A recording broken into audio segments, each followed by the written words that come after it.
Hi, what's up mga kareyna? Kumusta na? Magandang araw sa ating lahat.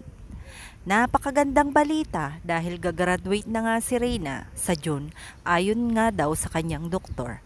Napakaganda ang balita ni Mama Roda at syempre ang naging vlog ni Kalingap Vincent kung saan makikita natin ang mga iba't ibang improvements sa buhay ni Reyna.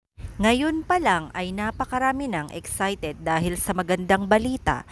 Kaya naman napakaganda ang bungad ng ating 2024 mga kareyna.